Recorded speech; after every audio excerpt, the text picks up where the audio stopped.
What a stupid question that is. What a stupid question. But I watch you a lot. You ask a lot of stupid questions.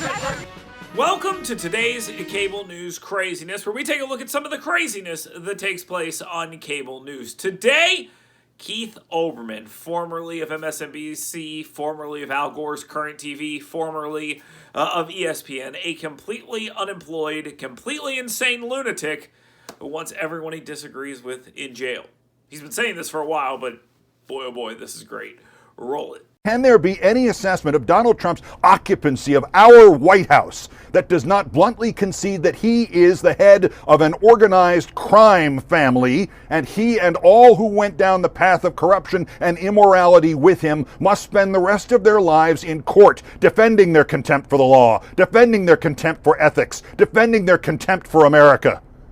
I have both deep admiration and personal affection for President-elect Biden, and if there is one political figure who can accomplish the healing he has repeatedly said he wants, it is him.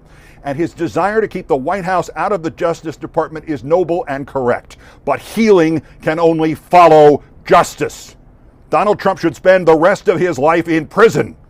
His grifting sons and daughters should spend the rest of their lives in prison. His disgusting henchmen, from William Barr to Stephen Miller to Steve Bannon, should spend the rest of their lives in prison.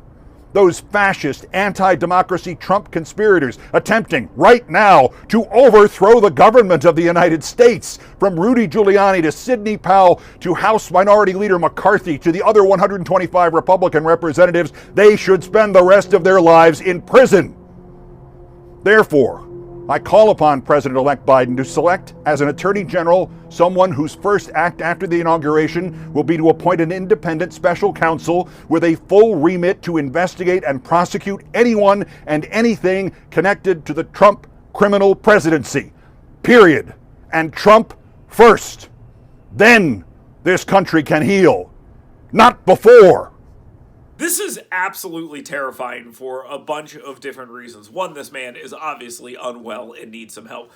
Another reason it's a little sad and strange is he's sitting on his balcony, I assume in New York City. Please be New York City and nowhere near me. But I assume he's sitting on his balcony in New York City ranting and raving, and his neighbors must think that he has gone completely, totally, unquestionably insane. And thirdly, the thing that is kind of scary about this is that this individual really wants people that he disagrees with to go to jail. For what? It doesn't matter.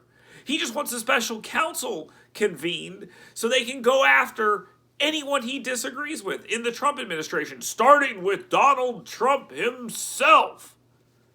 That's not how this all works. You don't just go searching for crimes. And I hate to break it to people like Keith Olbermann. While we have normalized this kind of insane conjecture and reckless speculation on cable news over the last 4+ years, the real world does not operate this way.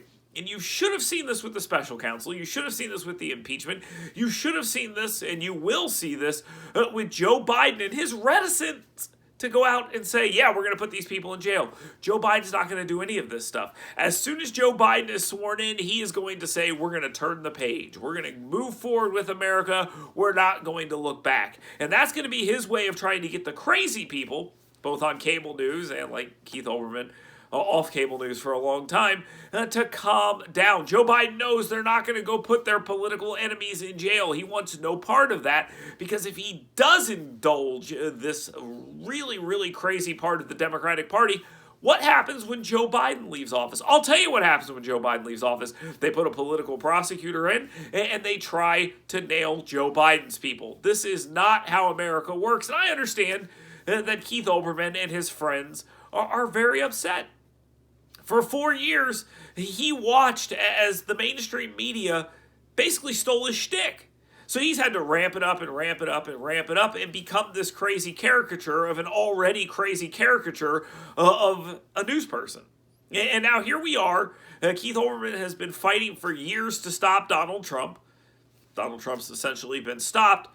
And now he wants him in jail, but I think he knows it's not going to happen. In America, we do not lock up our political enemies for made-up crimes, for thought crimes. We just don't do that, and we're not going to start that now. These people calling for this, and there will be more of it, both as we get closer to Joe Biden's inauguration and after Joe Biden's inauguration. There will be more calls for arrests and all these other things. It's not going to happen. Sorry, guys. You're not going to win this particular battle, even though you're going to continue pushing for it. We'll continue to bring it to you right here on Cable News Craziness every single day. So all you have to do is like, follow, subscribe, leave a comment, and come on back tomorrow.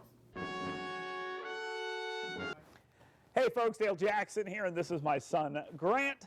Now, I'm here to talk to you about Top Shelf Customized Cleaning. He's a handful, I'm a handful, and if I want to stay married, I need Top Shelf Customized Cleaning to come and take care of my house. They do an amazing job for me, and they'll do an amazing job for you. Cindy loves them, I love them, Grant loves them as well. Check them out on Facebook, Top Shelf Customized Cleaning.